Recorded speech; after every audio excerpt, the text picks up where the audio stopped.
بسم اللہ الرحمن الرحیم۔ السلام علیکم۔ شادی سے چند گھنٹے پہلے میں نے اپنی منگیتر کو اپنے بھائی کے ساتھ غلط کام کرتے دیکھ لیا اور میں نے اس کی ویڈیو بنا لی۔ پھر میں نے بدلہ لینے کے لیے کیا کیا وہ سن کر آپ کے رونگٹے کھڑے ہو جائیں گے۔ ہم گاؤں میں رہا کرتے تھے اور ماموں مری جیسے پر رونق شہر میں۔ جب گرمیوں کی چھٹیوں میں وہ ان کے بچے یہاں آتے بہت خوش ہوتے اور ان کو گاؤں کی زندگی بہت اچھی لگتی، اور مجھے مری کے بارے میں تجسس ہوتا کہ مری کیسا ہے۔ وہاں کی رونق کے بارے میں، پھولوں کے باغات، اونچے اونچے پہاڑ اور برف باری کا سن کر دل کرتا کہ وہاں اڑ کر پہنچ جاؤں۔ اس بار گرمیوں میں ماموں آئے، چند دن رہے اور جانے لگے تو مجھ سے پوچھا، زہیب مری چلو گے؟ مریم اور مروہ نے کہا تھا کہ واپسی میں تم کو ضرور لیتا ہوں۔ میں تیار ہو گیا۔ دیرینہ اشتیاق تھا مری دیکھنے کا۔ امی سے پوچھا کہ ماموں کے ساتھ جاؤں؟ انہوں نے صاف منع کر دیا۔ دراصل میری منگنی ماموں کی بیٹی زویا سے ہو چکی تھی، تبھی وہ چاہتی تھی کہ میں اپنے ہونے والے سسرال جا کر نہ رہوں۔ میں ماننے والا نہیں تھا۔ ابو کو راضی کر لیا اور جھٹ پٹ تیار ہو گیا۔ امی منہ دیکھتی رہ گئی اور میں ماموں کے ساتھ روانہ ہو گیا۔ پہلی بار گاؤں سے نکلا تھا۔ مری ہم ٹرین میں بیٹھ کر گئے۔ ٹرین کا سفر اچھا تھا۔ انتہائی بہت ہی بلند و بالا پہاڑ، ٹھنڈی ہوائیں سفر کا لطف دوبالا کر رہی تھیں۔ مری پہنچا تو اتنی خوشی ہوئی جیسے میرے خوابوں کی جنت یہیں ہو۔ مری واقعی بے انتہا خوبصورت، دلکش تھا، میری سوچ سے بھی زیادہ۔ یہاں بہت اچھا لگ رہا تھا۔ سارا دن ہم کزن گھومتے پھرتے رہتے۔ ماموں وابڈا کے بڑے آفیسر تھے، مگر غرور اور تکبر میں ذرہ برابر بھی نہ تھے۔ ماموں کی 3 بیٹیاں تھیں اور ایک ہی بیٹا تھا۔ بیٹا 5 سال کا تھا۔ ماموں مجھے اپنا بڑا بیٹا سمجھتے تھے اور کہتے تھے میں بھی ماموں سے باپ کی طرح پیار کرتا تھا۔ ماموں جان مجھے کار میں بٹھا کر اپنے آفس پہ لے جاتے اور ہر اتوار مجھے نئی سے نئی جگہ دکھاتے اور طرح طرح کے لذیذ کھانے کھلاتے۔ انہوں نے مجھے بہت ساری شاپنگ کروائی۔ سارا دن میں زویا سے باتیں کرتا۔ زویا اور اس کے سارے بہن بھائی گرمیوں کی چھٹی کے باعث ان دنوں گھر میں ہوتے تھے۔ زویا کی موجودگی میرے لیے موسم بہار کا پیغام تھی۔ زویا یونیورسٹی میں پڑھتی تھی، اس کی بھی چھٹیاں تھیں۔ زویا کو ہر دم سامنے پا کر میرا منہ کھلا رہتا۔ بہانے سے ہم ایک دوسرے کے آس پاس بیٹھتے تھے جیسے شمع کے گرد پروانے۔ نہیں معلوم شمع کون تھا اور پروانہ کون۔ چھٹیوں کی وجہ سے ہر کوئی اپنی مرضی سے اٹھتا اور زویا کھانے کی ٹیبل تک آنے کی زحمت نہ کرتی۔ ملازمہ زویا کا کھانا اس کے کمرے میں لے کر جاتی تھیں۔ ایک دن میں زویا کا کھانا ملازمہ سے لے کر خود اس کے کمرے میں جانے لگا۔ ممانی میری دانستگی پر مسکرا دیں۔ میری عمر 18 سال اور زویا 15 تھی۔ ایک روز میں چائے لے کر اس کے کمرے میں گیا۔ اس نے باتیں شروع کر دیں۔ کہنے لگی میرا بس چلے تو تم کو ہمیشہ کے لیے کمرے میں بند کر دوں اور کبھی باہر نہ جانے دوں۔ ایسی باتیں زویا نے مجھ سے پہلی بار کی تھی۔ میرا دل کر رہا تھا وہاں سے بھاگ جاؤں۔ زویا نے میرا ہاتھ پکڑ لیا۔ میں نے کہا چھوڑو۔ اس نے جانے نہ دیا۔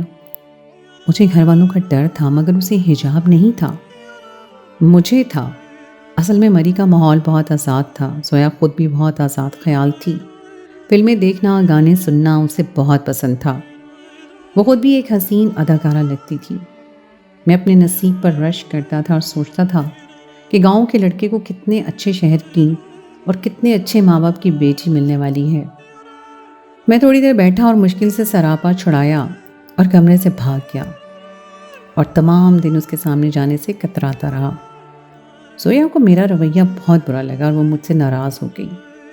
رات کو ماموں ہم سب کو مری کے سب سے بڑے ہوٹل میں لے کر جا رہے تھے، مگر وہ نہ گئی۔ اس کی وجہ سے پلان کینسل ہو گیا، کیونکہ کہیں بھی گھومنے پھرنے نے زویا کے بغیر جانا ممکن نہیں تھا۔ وہ ماموں کی لاڈلی اور سب سے بڑی بیٹی تھی۔ ماموں کی شادی کے 10 سال بعد زویا پیدا ہوئی تھی، اس لیے وہ ماموں اور ممانی کے ہاتھوں کا چھالا بنی ہوئی تھی۔ رات کو جب ملازمہ کھانے کی ٹرے لے کر اس کے کمرے میں گئی، مگر اس نے یہ کہہ کر کھانا واپس کر دیا کہ میں آج کھانا نہیں کھاؤں گی۔ زویا نے کھانا نہیں کھایا جب شام کے 4 بج گئے، اور پھر زویا نے کھانا نہیں کھایا تو ممانی کو فکر ہوئی۔ مجھ سے کہنے لگی، بیٹا میرے گھٹنے میں درد ہے، تم جا کر زویا سے پوچھو کہ کھانا کیوں نہیں کھا رہی، روز تو 2 بجے ہی شور مچا دیتی ہے۔ میں وہاں پر گیا۔ زویا، تم نے کھانا کھانے سے کیوں منع کیا ہے؟ طبیعت تو ٹھیک ہے نا تمہاری؟ اس نے جواب دیا، تم لاؤ گے تو کھاؤں گی۔ میں نے جا کر ملازمت سے کہا، ٹرے تیار کرو، زویا کھانا مانگ رہی ہے۔ اس نے کھانا گرم کیا اور میں کھانے کی ٹرے لے کر کمرے میں گیا۔ مجھے علم تھا کہ ممانی میرے پیچھے آ رہی ہیں، مگر زویا اس بات سے بے خبر تھی۔ مجھ کو دیکھتے ہی اس کا انداز عاشقانہ ہو گیا اور اس نے میری کلائی گرفت میں لی اور پھر اچانک ممانی پہنچ گئی۔ وہ بیٹی کو خشمگین نگاہوں سے دیکھ کر بولی، تو تم اس وجہ سے کھانا نہیں کھا رہی تھیں؟ مجھے لگا اس پر وہ شرمندہ ہو گئی اور ممانی کے سامنے نگاہوں کو جھکا لیا۔ اس روز ہم دونوں محتاط ہو گئے، دور سے مسکرا دینا، ایک دوسرے کے کام خاموشی سے کر دینا۔ اب ہماری توجہ بس انہی باتوں تک محدود ہو گئی تھی۔ میں نے زویا کے کمرے میں جانا بالکل چھوڑ دیا تاکہ ممانی جان کو ہماری ایک دوسرے سے حد سے بڑھتی توجہ ناگوار نہ گزرے۔ بے شک ہماری منگنی ہو چکی تھی، لیکن ہمارے گھرانوں میں اخلاقی اقدار کا پاس تھا۔ اب دور دور رہنے میں ہی میری اور زویا کی عزت تھی۔ ایک روز اچانک ممانی کی طبیعت خراب ہو گئی۔ ان کے گھٹنوں میں درد محسوس ہوا اور وہ کھڑے کھڑے فرش پر بیٹھ گئیں۔ ان کو فوراً ہاسپٹل لے گئے۔ ڈاکٹر نے کہا کہ دعا کی ضرورت ہے۔ آپریشن ہوا اور مجھے یہ کہہ کر رات 10 بجے گھر بھیج دیا کہ تمہاری بہنیں گھر میں اکیلی ہیں۔ پھر میں گھر آ گیا۔ میرے گھر آنے سے مریم، مروہ اور زویا کو سکون ملا اور وہ اپنے کمرے میں جا کر سو گئیں، مگر مجھے نیند نہیں آ رہی تھی۔ کروٹیں بدل رہا تھا۔ میں نے لائٹ آف کر دی اور بستر پر لیٹ کر آنکھیں بند کر لی۔ ابھی میں نیم غنودگی میں تھا کہ احساس ہوا کوئی میرے نزدیک آ رہا ہے۔ پہلے تو سمجھا کوئی خواب دیکھ رہا ہوں، پھر ایک جھٹکے سے میری نیند ٹوٹ گئی۔ میں خواب نہیں دیکھ رہا تھا، ایک بدصورت حقیقت سے دو چار تھا۔ میرے اعتبار پر ضرب لگانے والی خود میرے مستقبل کی محافظ تھی۔ اسے کہنا چاہا کہ ہمارے درمیان شادی تک مقدس فاصلہ برقرار رہنا چاہیے، مگر شاید اس کے کان بہرے ہو گئے تھے۔ میں اسے خود جتنا دور کرتا وہ اتنا ہی قریب آتی گئی، اور پھر زویا نے میرے اور اپنے درمیان کی مقدس دیوار کو گرا دیا۔ میں رونے لگا کیونکہ ماں کی بات نہیں مانی اور کیوں یہاں آ گیا۔ امی کی بات نہ مان کر میں نے بڑا دکھ جھیلا۔ اگر امی کی بات مان لی ہوتی تو یوں بے قیمت نہ ہوتا۔ زویا کی اس دیوانگی پر دل مرجھا کر رہ گیا تھا۔ میری روح ٹوٹ پھوٹ گئی اور دل کے سارے چراغ بجھ گئے۔ اب مجھے یہ خدشہ ڈرانے لگا کہ ابھی میری شادی میں دیر ہے، اگر راز کھل گیا تو میرے اس کے والدین کی نظروں میں ہماری کیا اوقات رہ جائے گی۔ تبھی میں جلد از جلد واپس گھر جانا چاہتا تھا۔ زویا بھی شاید شرمندہ تھی، مجھ سے وہ کوئی بات نہیں کرتی تھی، سر جھکا کر پاس سے گزر جاتی تھی۔ ممانی جان کچھ بہتر ہو گئی، میں نے گھر جانے کی رٹ لگا دی۔ زویا نے کسی رد عمل کا اظہار نہ کیا، اس کے دل سے میری چاہت جاتی رہی تھی۔ ان دنوں 3rd ایئر کی طالبہ تھی۔ تعلیم مکمل ہوتے ہی اچھی ملازمت مل گئی۔ سبھی اس دن کے انتظار میں تھے۔ ممانی اور ماموں نے زویا کی شادی کے لیے کہا۔ ان کی حیرت کی انتہا نہ رہی جب اس نے شادی سے انکار کر دیا۔ اس کے انکار کا چرچا ہوا، مجھے ہوش نہ رہا، سوچ بھی نہیں سکتا تھا کہ زویا جو مجھ سے اتنی محبت کرتی تھی اس کو کیا ہو گیا ہے جو شادی سے انکار کر رہی ہے۔ آخر وجہ سامنے آ گئی۔ دراصل اس کو اپنے دفتر میں ساتھ کام کرنے والا لڑکا پسند آ گیا تھا۔ اسی کی دولت کی وہ اسیر ہو گئی تھی اور اس کے ساتھ شادی کرنا چاہتی تھی۔ انہی دنوں اس کو دبئی جانے کا چانس مل گیا تو اس لڑکے سے شادی کا وعدہ کر کے بیرون ملک چلی گئی۔ وہ بھی اس کا رستہ تکتا رہ گیا۔ 2 سال بعد لوٹی اور بھی بدل چکی تھی۔ اسے بات کرنے کا موقع ملا، پوچھا، خدا کے واسطے بتاؤ تو صحیح میرا کیا قصور تھا؟ زویا نے جواب دیا کہ تمہارا کوئی قصور نہیں ہے، یہ سب قسمت کا قصور ہے۔ اتنا عجیب و غریب جواب سن کر میرا دل اور بھی افسردہ ہو گیا۔ ماموں ممانی نے اس پر دباؤ ڈالا اور مجھ سے شادی پر بہت مجبور کیا۔ اس طرح زویا شادی کے لیے تیار ہو گئی تھی، مگر وہ دل سے تیار نہیں تھی۔ اور یہ مجھے بہت اچھے سے محسوس ہو گیا تھا، لیکن مجھے اپنی ذات پر یقین تھا، اپنی محبت پر یقین تھا کہ میں اسے منا لوں گا۔ شادی کی تیاریاں زور و شور سے شروع ہو گئی تھیں۔ سارے مہمان ہمارے گاؤں آ گئے۔ میرا چھوٹا بھائی شعیب میری شادی میں شرکت کے لیے آ گیا۔ وہ مجھ سے 2 سال چھوٹا تھا، مجھ سے بہت زیادہ خوبصورت تھا۔ وہ پچھلے 5 سال سے دبئی میں دوائیوں کا کاروبار کر رہا تھا اور کافی امیر ہو چکا تھا اور خوبصورت بھی۔ اس کی میری پھپھو کی بیٹی سے منگنی ہو گئی تھی اور بچپن میں ہی گھر والے اس کی بھی میرے ساتھ شادی کرنا چاہتے تھے، مگر اس کی منگیتر ابھی ڈاکٹر بن رہی تھی اور اس کی پڑھائی کا 1 سال باقی رہ گیا تھا۔ میرا بھائی، میرا چچا زاد، میرے دوست سب شادی کی تیاریوں میں بڑھ چڑھ کر حصہ لے رہے تھے۔ بارات والے دن سب بڑے اہتمام سے تیار ہوئے۔ زویا کا میں نے بہت ہی خوبصورت لہنگا لیا تھا۔ جو بھی اسے دیکھ رہا تھا تعریف کیے بغیر نہیں رہ پا رہا تھا۔ میں نے اپنا کمرہ بھی بے حد حسین پھولوں سے سجایا۔ میری شیروانی بھی بے حد حسین تھی۔ مجھے یقین ہی نہیں آ رہا تھا کہ میری محبت اب میری زندگی میں شامل ہونے جا رہی ہے۔ شادی کو کچھ گھنٹے باقی تھے، سب نہانے اور کپڑے پہننے میں مصروف تھے کہ اچانک باہر سے آیا اور پھر چھت کی طرف جانے لگا۔ زویا کی چھوٹی بہن نے مجھے روک لیا۔ اس نے کہا، آپ کہاں جا رہے ہیں؟ میں نے کہا، میں اوپر جا رہا ہوں، کچھ ضروری کام ہے۔ وہ ہڑبڑا کر بولی، تھوڑی دیر بعد چلے جائیے گا، عورتیں اوپر کپڑے بدل رہی ہیں۔ میں نے کہا، ہاں تو بدلتی رہے، میں وہاں سے مٹھائی اور پھولوں کے ٹوکرے لینے جا رہا ہوں جو اوپر کے سٹور میں رکھے ہیں۔ میں اوپر چلا گیا۔ اچانک میرے پاؤں جم گئے اور میرا دماغ سن ہو گیا۔ زویا اور شعیب کی باتوں کی آوازیں آ رہی تھیں اور دونوں کے علاوہ وہاں کوئی تیسرا نہیں تھا۔ مجھے بہت حیرت ہوئی کہ مریم نے مجھ سے جھوٹ کیوں بولا۔ دبے پاؤں آہستہ آہستہ آگے بڑھا اور ان کی باتیں سننے کی کوشش کرنے لگا۔ آہستہ سے اپنا موبائل نکال کر سٹور کی کھڑکی سے دونوں کی ویڈیو بنانے لگ گیا۔ زویا شعیب کو خود سے شادی کرنے پہ مجبور کر رہی تھی اور کہہ رہی تھی کہ مجھے تمہارا بھائی بالکل نہیں پسند، مجھ سے شادی کر لو۔ وہ کہہ رہا تھا کہ میں اپنی منگیتر سے بے حد محبت کرتا ہوں، میں شادی بھی اسی سے کروں گا۔ تمہیں آخر ہو کیا گیا ہے؟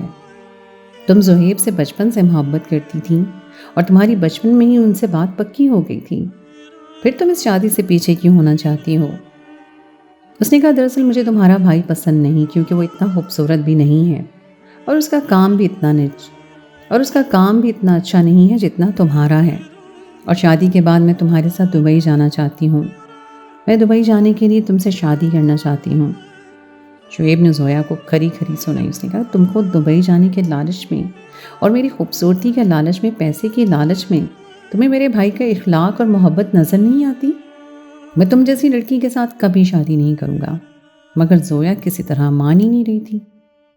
وہ ہر طرح سے شعیب کو اپنی طرف راغب کر رہی تھی۔ یہ تو شعیب کا ہی حوصلہ تھا جو اس کے حسن اور اس کی اداؤں کا دیوانہ نہیں ہوا۔ جتنی حسین وہ آج لگ رہی تھی اتنی مجھے کبھی نہیں لگی تھی۔ مائیوں کے سوٹ میں تیز سرخ مہندی کے ہاتھوں سے وہ شعیب کو اپنے قریب کر رہی تھی اور شعیب اسے دھکے دیے جا رہا تھا۔ میرے پیروں تلے سے زمین نکل گئی یہ سب دیکھ کر، اور دل سن ہو گیا۔ دل کرتا تھا کہ وہ مجھ سے شادی کرے یا نہ کرے، بلکہ میں انکار کر دوں۔ میری آنکھوں میں خون اتر آیا۔ میں نے خود سے وعدہ کیا کہ اس بے وفائی کا انتقام ضرور لوں گا۔ شادی سے کچھ گھنٹے پہلے ہی کیا ڈرامے کر رہی ہے، اس کو اس کا حساب دینا ہی پڑے گا۔ نکاح کا وقت شروع ہو گیا اور نکاح کے وقت میں زویا کو غور سے دیکھ رہا تھا، جبکہ زویا شعیب کو دیکھ رہی تھی۔ میرا تو دل مارے غم کے پھٹ رہا تھا۔ رخصتی ہو گئی اور مہمان اپنے گھر چلے گئے۔ میں وزنی قدموں اور بوجھل دل کے ساتھ کمرے میں داخل ہوا۔ آج میری شادی کی پہلی رات تھی۔ زویا سامنے بیٹھی ہوئی تھی، مگر مجھے اس پر محبت آنے کے بجائے غصہ آ رہا تھا۔ اب دل کر رہا تھا میں ابھی اور اسی وقت اس کی جان لے لوں، جبکہ وہ بھی بہت اداس اور غمگین لگ رہی تھی۔ اس کے چہرے سے صاف ظاہر تھا کہ وہ اس شادی سے بالکل بھی خوش نہیں ہے۔ میں نے اسے کہا کہ کپڑے چینج کر لو۔ زویا کپڑے چینج کرنے لیٹ گئی اور کہنے لگی، میں بہت تھک گئی ہوں، میرے سر میں شدید درد ہو رہا ہے۔ اس نے کہا، تو مجھے سر درد کی دوائی لا دو۔ میں کمرے سے باہر آیا اور شعیب سے سر درد کی گولی لانے کو کہا۔ دل تو کر رہا تھا کہ اسے زہر کی گولی دے دوں، لیکن بے حد مجبور تھا۔ پھوپھو کی بیٹی کو کہا کہ جا کر زویا کو یہ سر درد کی گولی کھلاؤ اور میں باہر چکر لگا کر آتا ہوں۔ میں 1 گھنٹہ باہر وقت ضائع کرنے کی سوچ رہا تھا تاکہ زویا سو جائے۔ میں جب کمرے میں آیا تو وہ واقعی سو چکی تھی، میں بھی لیٹ گیا اور انگاروں پر کلبٹیں لینے لگا۔ آج کی رات کے بارے میں نے نہ جانے کیا کیا سوچ رکھا تھا۔ پوری رات کروٹیں بدلتے گزر گئی مگر نیند ایک پل بھی نہ آئی۔ صبح کمرے کا دروازہ بجا، وہ ٹس سے مس نہ ہوئی۔ میں اٹھا اور دروازہ کھولا۔ امی نے کہا آ جاؤ ناشتہ کر لو۔ میں نے امی کو کہا آپ چلیں میں آتا ہوں۔ میں نے زویا کو آواز دی، زویا اٹھو ناشتہ کر لو، مگر اس کے کان پر جوں بھی نہ رنگی۔ مجھے بہت غصہ آیا لیکن میں باہر مسکراتا ہوا چہرہ لے کر نکلا۔ امی کہنے لگی کیا ہوا، زویا نہیں اٹھی؟ میں نے کہا اس کے سر میں درد ہو رہا ہے اس لیے وہ سوئی ہوئی ہے۔ پھر امی نے اسے اٹھایا اور ناشتہ کروایا۔ سب زویا کو بے انتہا عزت دے رہے تھے اور مجھے یہ دیکھ کر اور غصہ آ رہا تھا۔ میں اپنے غصے کو کنٹرول کرنے کے لیے زیادہ سے زیادہ وقت اپنے دوست کے ساتھ گزار رہا تھا اور میرا دوست مجھ سے بار بار ضد کیا جا رہا تھا کہ یار اپنی بیوی کے پاس جا، آج تو میری جان چھوڑ دے۔ دل کر رہا تھا اپنا سارا غم اور اپنے اوپر ہونے والے ظلم کا اپنے دوست کو بتاؤں، مگر اس بے وفائی کا شکوہ کرنے کی مجھ میں سکت نہ تھی۔ میرے ذہن میں بس ایک ہی بھوت سوار تھا کہ اپنی بے لوث اور بے پناہ محبت کا میں بدلہ لے کر رہوں گا۔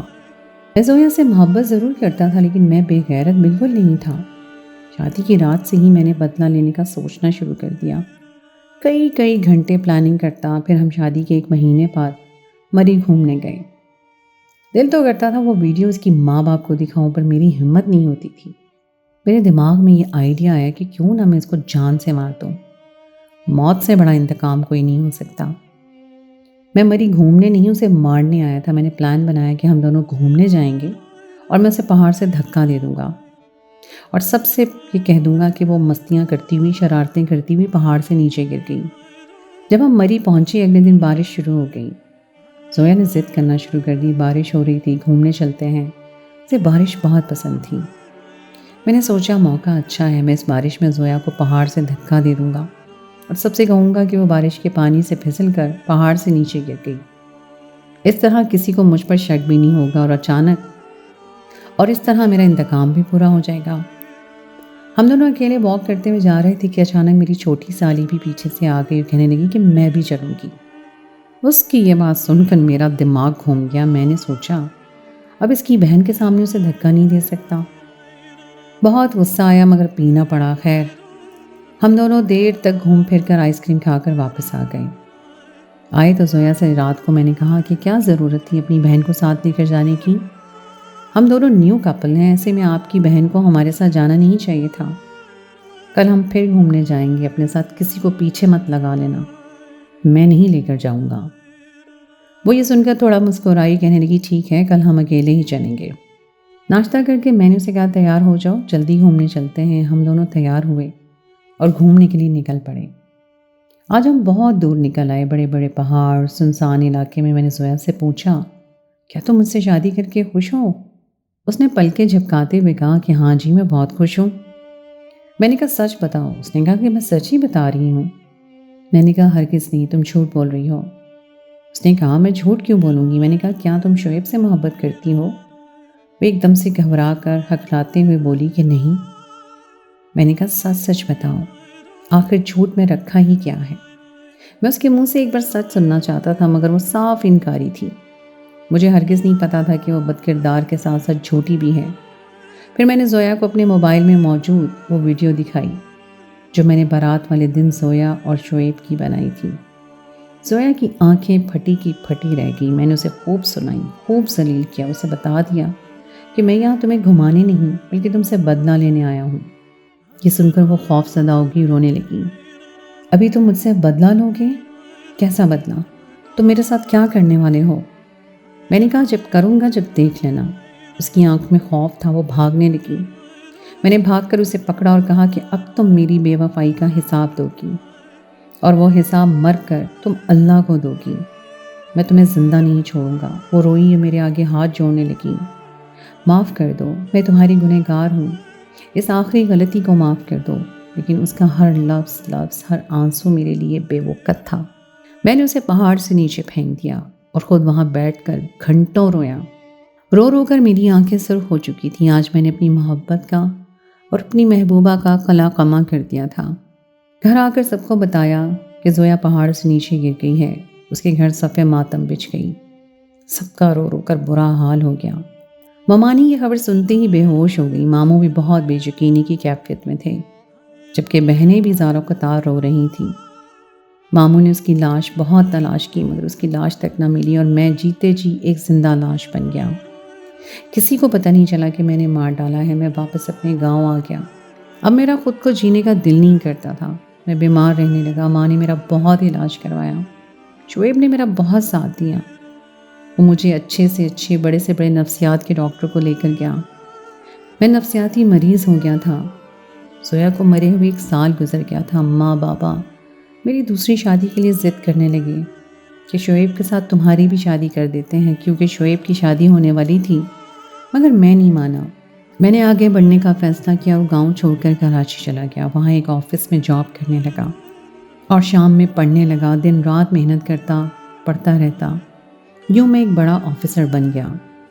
میرے آفس میں ایک لڑکی کام کرتی تھی۔ میرا ہر کام بہت خوش اسلوبی اور ایمانداری سے کرتی تھی۔ اس کی ایمانداری دیکھ کر مجھے اس سے محبت ہو گئی۔ ایک دن میں نے اسے پوچھا کہ وہ مجھ سے شادی کرے گی، تو اس نے انکار کر دیا۔ میں یہ سن کر حیران رہ گیا کہ وہ مجھے کیسے منع کر سکتی ہے۔ آج تو میرے پاس اتنا پیسہ ہے، دولت ہے، تو کوئی لڑکی مجھے شادی کے لیے کیسے انکار کر سکتی ہے؟ میں نے اسے بہت زیادہ اصرار کر کے پوچھا تو اس نے بتایا کہ وہ ایک بیوہ عورت ہے اور اس کا 2 سال کا بیٹا ہے۔ اس نے بتایا کہ اس کے شوہر نے کسی عورت کی وجہ سے طلاق دے دی، لہٰذا اس نے مردوں پر سے اعتبار اٹھا چکی ہے، لہٰذا اس کا مردوں پر سے اعتبار اٹھ چکا ہے اور اب وہ کبھی کسی سے شادی نہیں کرنا چاہتی۔ وہ اپنی ساری زندگی اپنے بیٹے کے ساتھ گزارنا چاہتی ہے۔ میں نے اسے بہت سمجھایا اور اپنے ماضی کے واقعے کی ساری تفصیل بتائی، لیکن یہ ہرگز نہیں بتایا کہ میری بیوی کو میں نے ہی مارا ہے، بلکہ میں نے یہ بتایا کہ وہ پہاڑ سے گر کر مر گئی تھی۔ اسے یہ سن کر بہت دکھ ہوا۔ میں نے اسے یقین دلایا کہ میں ہر حال میں اسے خوش اور مطمئن رکھوں گا اور اس کے بیٹے کو اپنی اولاد کی طرح پالوں گا۔ اس نے سوچنے کے لیے کچھ وقت مانگا اور 1 ہفتے کے بعد اس نے حامی بھر لی۔ پھر سادگی سے ہمارا نکاح ہو گیا۔ میری بیوی ایک نہایت شریف اور اچھے خاندان کی عورت نکلی۔ اس نے میری زندگی حسین سے حسین تر بنا دی۔ اللہ نے مجھے 2 خوبصورت اور حسین بیٹوں سے نوازا۔ آج میری اپنی ایک کپڑوں کی فیکٹری ہے اور ایک شوگر مل ہے۔ ایک ارب پتی انسان ہوں، خوبصورتی میں شاید شعیب جیسا نہیں، لیکن پیسوں میں شعیب سے بہت آگے ہوں۔ شعیب کو اللہ نے 2 بیٹیوں سے نوازا۔ شعیب اپنی زندگی میں بہت خوش ہے۔ سوچتا ہوں اگر زویا میرے ساتھ بے وفائی نہ کرتی تو وہ بھی بے انتہا خوش ہوتی اور زندہ ہوتی، مگر اس کا لالچ، اس کی ہوس اور اس کی بے وفائی نے اسے کہیں کا نہیں چھوڑا تھا۔ تو دوستو، یہ تھی میری آج کی کہانی۔ امید ہے آپ کو آج کی کہانی پسند آئی ہوگی۔ کہانی اچھی لگے تو اس کو لائک ضرور کیجیے، اپنے دوستوں کے ساتھ شیئر کیجیے۔ اگر آپ نے ابھی تک میرے چینل کو سبسکرائب نہیں کیا تو اس کو فوراً سبسکرائب کر لیجیے۔ ساتھ ہی لگے بیل کے بٹن کو بھی پریس کر دیں تاکہ آپ کو میری آئندہ آنے والی کہانی کا نوٹیفیکیشن بروقت مل سکے۔ اگلی کہانی تک کے لیے مجھے دیجیے اجازت۔ خدائے پہمان۔